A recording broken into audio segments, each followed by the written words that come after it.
Hi guys, Sithix6 here. In this video is for people who want to learn how to solve a Rubik's Cube and for people who want to transition out of the beginner's method. So starting off with the white cross, this is what the white cross looks like, and you want to match up its color to the correct face. For example, here's one of the white cross pieces. You want to bring it over to its color, so this one is orange. Once it's over its color, then you want to insert it.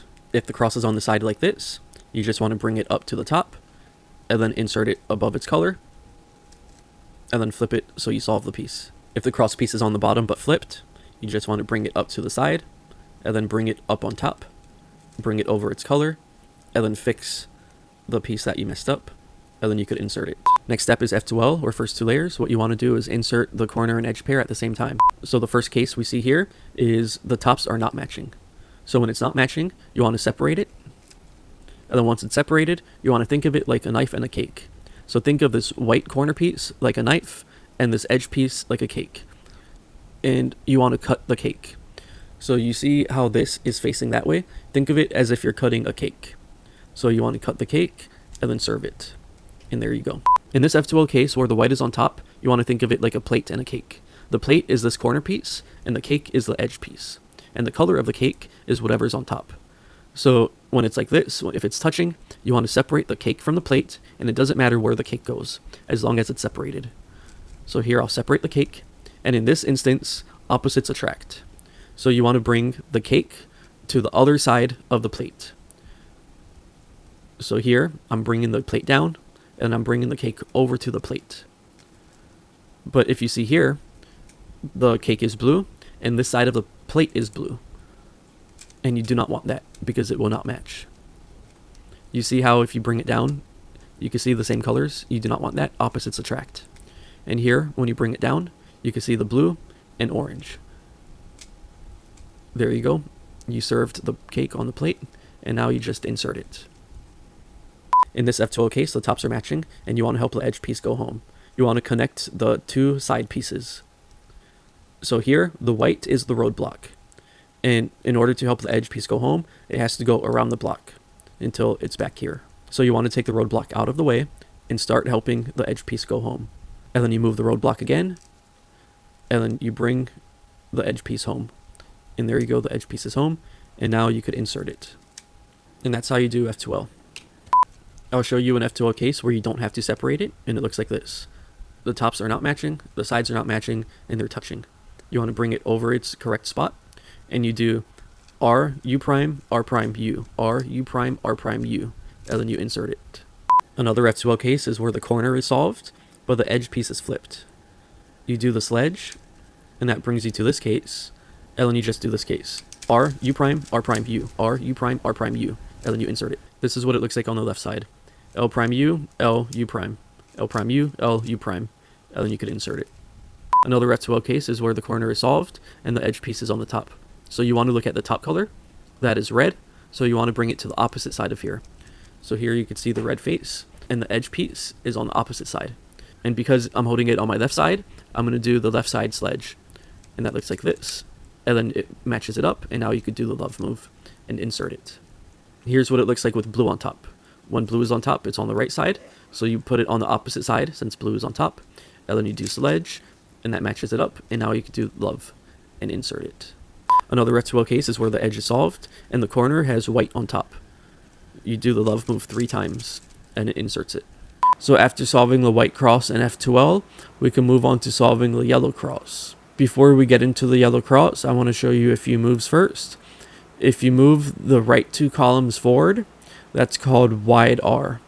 If you move them backwards, that's called wide R prime. If you move the front 2 columns to the right, that's called wide F. And then if you move the front 2 columns to the left, it's called wide F prime. So keep that in mind. One of the cases is mini L. When solving this case, you want to ignore the corner pieces and only focus on the edges. So when you have the mini L, you could either bring it to the right and do wide F, R, U, R prime, U prime. Then you fix the case by doing wide F prime, and there you go, you got the yellow cross. Another case for the yellow cross is the line. Once again, you want to ignore the corners, and when you get the line, you want to hold it horizontally. So for this case, you do F, R, U, R prime, U prime, and then you fix it by doing F prime. and then you get the yellow cross. For all the yellow cross cases, you want to ignore the corners and just focus on the edges. So for the dot case, you do F, RU, R prime, U prime, and if you have a yellow cross on the right side and no yellow cross on the top side, then you want to do a middle F move, like a slicing move, like that. So you only move the middle one to the right, and then you do RU, R prime, U prime, and then you fix it by doing a wide F prime, like that, and then you get a yellow cross. After you solve the yellow cross, the last layer will be in one of 7 positions. 2 out of those 7 positions are soon and anti-soon. The way to tell if it's soon or anti-soon is if you have a yellow cross with 1 yellow corner. This is how you tell them apart. You want to bring the yellow corner to the bottom right or the bottom left. If you bring the yellow corner to the bottom left, and this color right here is not yellow, then you bring this corner piece to this side. When you bring it to this side, you will see that this bottom left piece is yellow. If this bottom left piece is yellow, then you know it's anti-soon. The algorithm for anti-soon is L prime, U prime, L, U prime, L prime, U2 prime, L, and there you go. After you do anti-soon, you solve the yellow face. So that's how you can tell the difference between soon and anti-soon. If you have the yellow cross with 1 yellow corner and you put it on the bottom left, then the bottom right color here is yellow. So that's soon. And when you get soon, you do R, U, R prime, U, R, U2, R prime, and then you solve the yellow face. So this case is F prime, wide R, U, R prime, U prime, wide R prime, F, R, and you solve the case. The algorithm for this case is similar to the one that I just showed you. It's wide R, U, R prime, U prime, wide R prime, F, R, F prime. The algorithm for the double headlights looks like this, and you want to hold 1 headlights facing you and 1 headlights facing away from you. The algorithm is R, U2, R prime, U prime, R, U, R prime, U prime, R, U prime, R prime. For this case, you want to hold the headlights facing left, and then when you do that, you have 1 yellow piece on the bottom right, and then 1 yellow piece on the opposite end. For this case, you're going to be doing R2s, so you want to make sure you hold it in the right spot. So you're going to hold it like this. You're going to do R, U2 prime, R2 prime, U prime, R2, U prime, R2 prime, U2 prime, R. This case looks like this with headlights facing you. The algorithm for this case starts off with R2 and D. So you're going to do R2, and when you do the D move, you're going to flick the bottom layer with your left ring finger. And then after that, you're going to have to do a D prime, so you're going to push it with your left ring finger. So it'll look like this. You're going to do D move by flicking it towards you, and then you're going to do D prime by pushing it away. R2, D, R prime, U2, R, D prime, R prime, U2, R prime. Now that you know the 7 algorithms to complete the yellow face, I'm going to teach you 6 more algorithms to complete the last layer, solving the cube. So this next set of 6 algorithms I'm about to teach you is called 2-look PLL. These first 2 cases are similar in algorithm and recognition. What you want to look for in this algorithm is no headlights. So if you look across the top here, if it does not have headlights, you want to do this algorithm. F, R, U prime, R prime, U prime, R, U, R prime, F prime, R, U, R prime, U prime, R prime, F, R, F prime. And this is how it looks like. You'll recognize the first 2 cases by looking at the top side colors. You want to see if it has a headlight or not. So no headlight, no headlight, no headlight, and here we have a headlight because the 2 opposite sides are the same color on the same face. So for this algorithm, you want to hold the headlights to your left. The algorithm for this is RU, R prime, U prime, R prime, F, R2, U prime, R prime, U prime, RU, R prime, F prime. That solves the yellow corners, and all you have to do is solve the yellow edges now. So these next 4 algorithms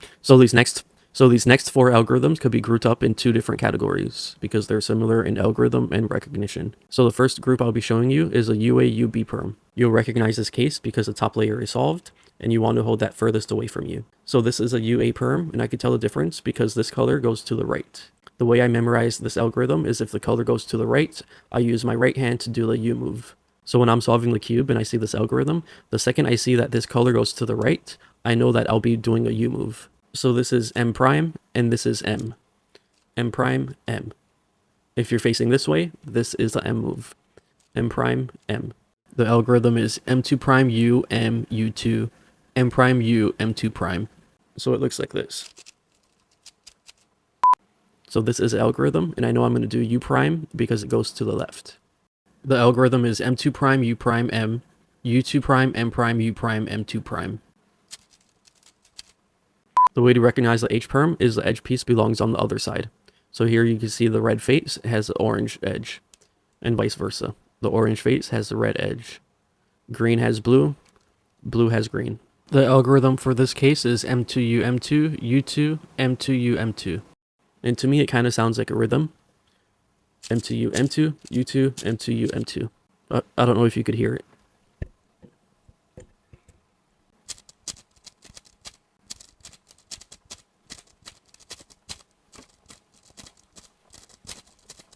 It sounds like this.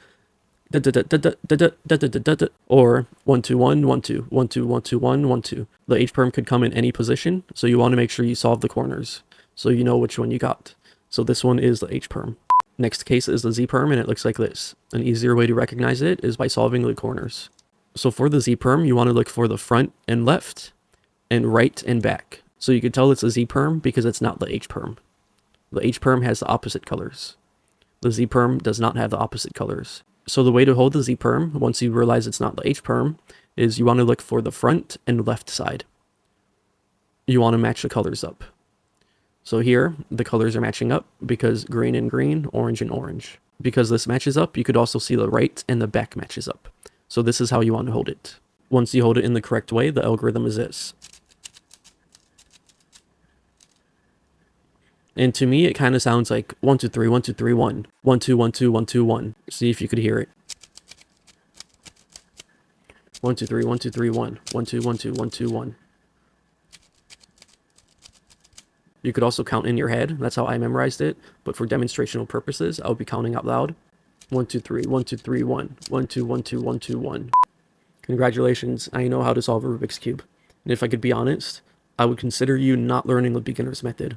Learn this method instead, because the beginner's method is a waste of time. It creates bad habits. You learn pointless algorithms. And when you try to transition out of the beginner's method, you keep doing the beginner's method algorithms, and you have like beginner method mannerisms, where it's harder to learn a new method. So skip the beginner's method, learn this method instead. Anyways, thank you guys for watching. Have a nice day.